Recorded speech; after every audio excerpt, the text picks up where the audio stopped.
बिस्मिल्लाहिर्रहमानिर्रहीम, अस्सलाम वालेकुम। मैं आमिर खान। इलेक्शन इश्यूज नाजरीन क्या हैं? क्यों सुप्रीम कोर्ट का बेंच भी टूट गया? क्या रीज़न है? जितनी सख्तियां कर लें, जितना जतन कर लें, इमरान खान के खिलाफ इतना ही इसको फ़ायदा हो रहा है।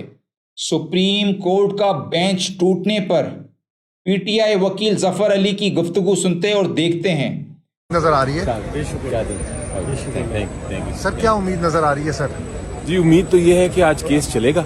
4 मेंबर बेंच या अगर कोई और बेंच है तो वो उसके सामने समाअत होगी, क्योंकि ये एक ऐसा आईनी इशू है जिसको जल्द से जल्द कोई ना कोई इसका हल ढूंढना पड़ेगा। क्योंकि मैं हमेशा कहता हूँ कि इस किस्म के मामले में सुप्रीम कोर्ट लास्ट डिफेंस है, हमारी आखिरी डिफेंस लाइन है आइन और एनआरकी के दरमियान।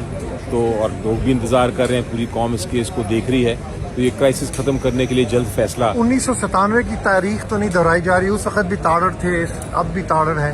क्या ऐसा लग रहा है कि तारीख दोहराई जा रही है? उस वक्त भी चीफ जस्टिस के लिए मुश्किलात थी, आज भी चीफ जस्टिस के लिए मुश्किलात हैं। नहीं, देखें, इंशाल्लाह मैं ख्याल है अल्लाह बेहतर करेगा। अभी देखते हैं, केस शुरू होता है।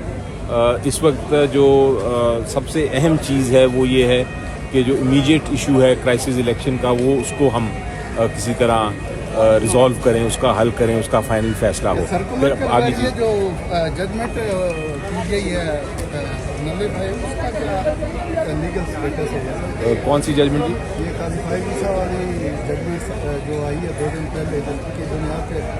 सर देखिए, वो जजमेंट बिल्कुल है, वो जज साहिबान का अपना एक है पॉइंट ऑफ व्यू, और वो जजमेंट सुप्रीम कोर्ट की जजमेंट है।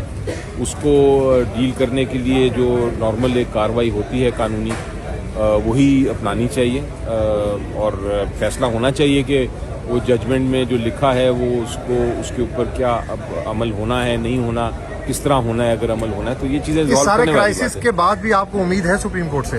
जी बिल्कुल, एब्सोल्युटली, कोई क्वेश्चन ही नहीं है। सुना आपने वकील अली जफर साहब की गुफ्तगू। सुप्रीम कोर्ट का बेंच ही टूट गया है। नज़र तो आ रहा है, सब सामने ही, आपको आप भी समझ रहे हैं, मैं भी समझ रहा हूँ। देखते हैं कब तक इलेक्शन को डिले करते हैं नाजरीन। कब तक इलेक्शन नहीं करवाने, एक ना एक दिन तो करवाने पड़ेंगे। 90 डेज़ का टाइम है, 90 डेज़ के अंदर अंदर कराने पड़ेंगे इन्हें इलेक्शन, वरना आवाम रोडों पे निकल आएगी और वो हाल करेगी इनका जो देखने के काबिल होगा। अभी तक के लिए इतना ही, अपना ख्याल रखिएगा।